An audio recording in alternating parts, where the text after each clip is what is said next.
So those were some of the names for Mr. Show that we were thinking of. Was the three goofballs we used in our live shows the first two times. And of course it was me and David, and always one other person who would, the first guy died before the show started, and the second guy just wasn't there. Jeremy Kramer was the third goofball, and Brian Posehn was the second one. Yeah.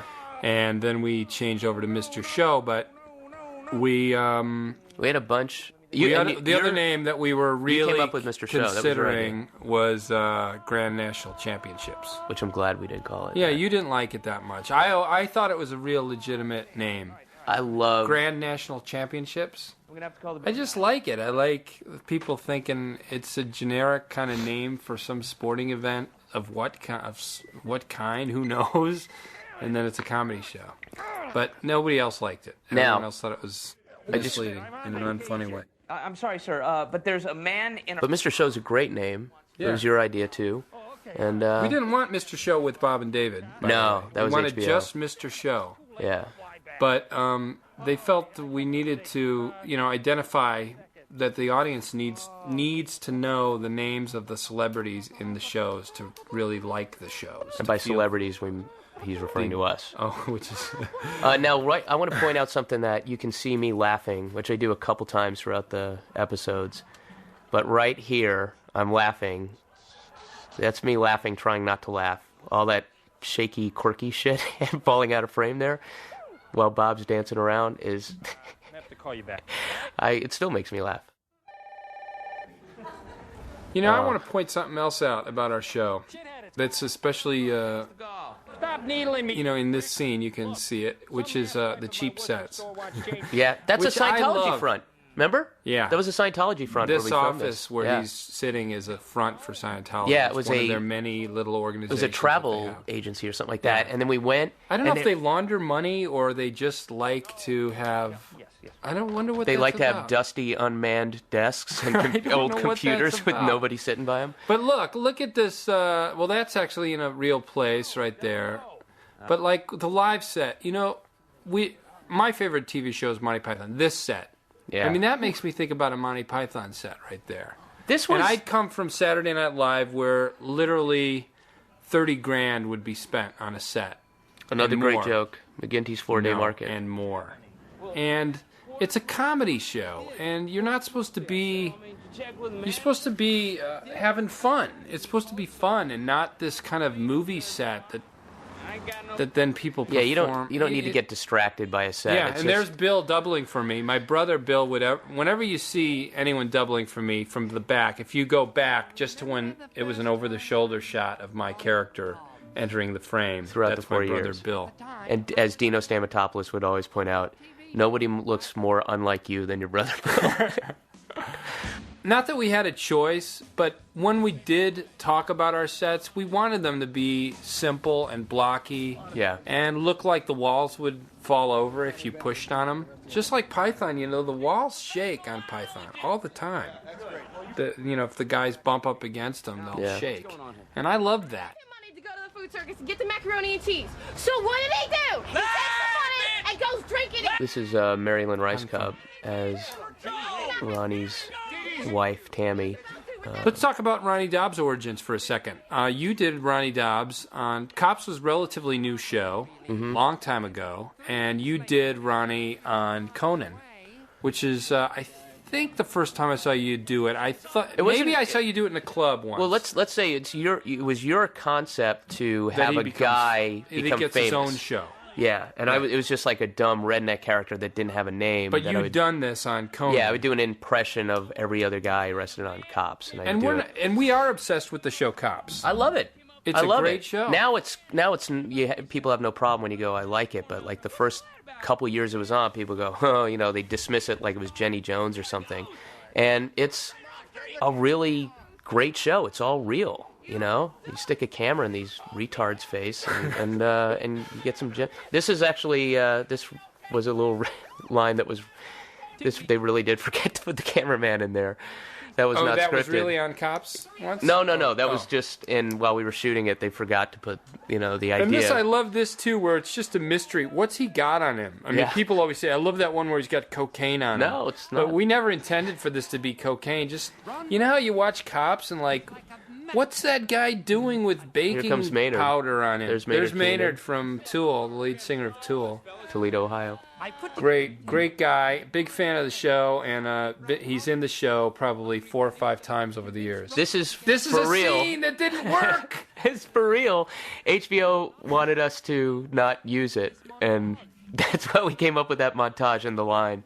It was, that the studio deemed not funny enough for you to see. Man's best friend is a dog, and this is my dog, and I made my best friend a sweater. He never needed. Look at all the places we wrote. traveled to. Yeah. I mean, that's... We didn't have a lot of money, and we kind of because we could have shot all this in L.A. Yeah, but yet we did go to that Honolulu and France and Juneau and outer space, Right. And that we did fly Harlan Williams, the comic, over to France. That's actually Craig Anton's brother. Wow, but Harlan that was the live Harlan. show. Originally. Oh, really? Yeah, that was okay. Craig Anton's brother. Ronnie's face was everywhere, and his name on everyone's lips. Trick-or-treat. All right, but Ronnie, weren't you? There's Conan did this. Conan and I shared an office at Saturday Night Live. He started at Saturday Night, and there's Tool. There's Tool. Conan started at Saturday Night Live 4 shows after I did in '87. And we both stayed for the same length of time, and we did some shows together and stuff. And then Maynard, how did we meet Maynard? He was doing our shows. It was a glory hole. That's how I met him. It was Jenny McCarthy. No, I didn't hear about that. Yeah, well, I was a traveling door-to-door glory hole salesman. Right. And I didn't know about that. Yeah, and I had Hollywood was part of my market and my district, and we'll do everything. We insure them, underwrite them, install them, test them. There's paperwork for everything. Wow. You still do this? Oh, sure. It's fun. I mean, it's my roots, my joy. I started going to door to door. It seems like anybody could build one. That's what we're fighting against, because that's how people get hurt. No, you don't. No, you don't. Well, why wouldn't that work?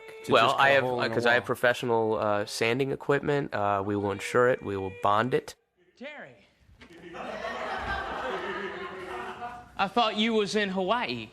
A lot of people think a lot of things about Hawaii. Ronnie, I'm going to put it to you. Look at that terrible beard. We we are very fond of our terrible beards, and our various terrible. It's all a part of what I believe is at the core of good sketch comedy, which is people dicking around. Yeah. And David agrees. And again, I came from SNL where there was so much attention paid to the set and the hair and all the things that didn't help make anything funnier. We used to, on our live shows, we'd use black electrical tape sometimes for beards and mustaches. Right. Just slap it on there, because nobody cares. Because you know what? It's not like cares. anybody's going like, hey, who was that guy you got to do that one scene? The guy with the beard who looked like you?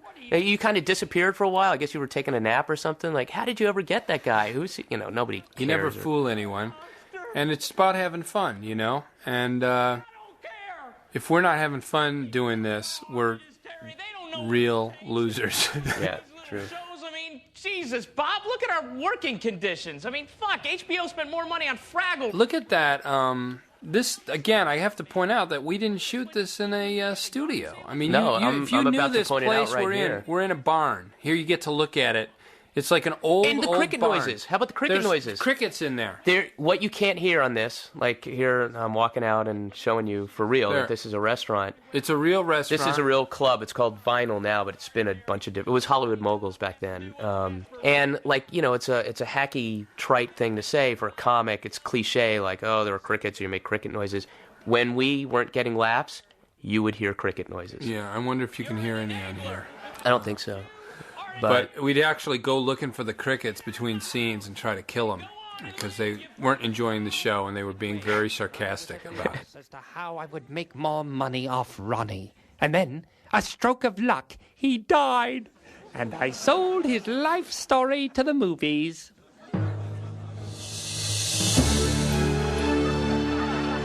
And also, we should point out that the idea of breaking out of the scene, that happened in Aspen, right? That was the first time we did it, wasn't it? Where I came out and you commented on it because we were dying. We did the show for a bunch of HBO people in Aspen as part of the comedy festival. It was the first year. And, it kind of goes without saying that wealthy, tired, rich Germans are not the best audience for comedy after they've been skiing all day. And we're doing our crazy shit. Actually, we proved that. This scene kills me. There's John Ennis and Tom as these kind of exaggerated versions of a hillbilly and an Englishman. Really funny. Got into the lattice. Really well shot, too, again. Troy, yeah. Amazing job. This is all for $20. Again, it's $20 and a couple coupons, and that's how we got to do this. Yeah, but he's an amazing guy, just with great connections in L.A. And just able to take very little and make a lot out of it. He worked on Fridays when he started. He was young, really young. And he did the Oscar opening films with Billy Crystal. That was Troy. What was I saying? Oh, just in Aspen, how we decided, it was like something we talked about, like breaking and commenting on it. It wasn't like I surprised everybody on stage, but, it came out in the audience, like, look at this guy. Like, just going to a table. There were these people with these dour looks who wanted to leave and felt trapped and didn't like what we were doing, didn't get it, just wanted to go, get in a jacuzzi before they got on the slopes the next day. And it's that kind of like, you call this comedy? It was a nightmare. I received a letter from the president and a baked carrot from the Society for Unpleasant Gifts. I opened a screaming school in upstate New York. And time! Really? Yeah, the lady said 30 minutes. All right, let's check. This ending, this is a perfect example of Bob's humor and my humor, like kind of coming together. Because this is what Bob's saying here, this monologue is all Bob. And then the incubation pants was some crazy idea I had. And then there's a live chicken. And it's just this weird thing that keeps, the Society for Unpleasant Gifts. That's 100% Bob. I want to point out that as the credits roll, no one's ever caught this either. In each show, and I'll only point out on this show, and then the rest you have to figure out, there's a fake person that we put in the thanks list. In this episode 101, it's Rick Dees, who is the guy who did Disco Duck. He's a DJ, morning DJ or something out here. They're kind of crazy. And certainly nobody we'd ever really thank or ever be in a position to thank for anything, unless he quits. But yeah, there's always one name. Sometimes it's fictional, sometimes it's authors or people we really like, sometimes Phil Hendry's in one of the shows. I don't know, but there's always one fake thank you.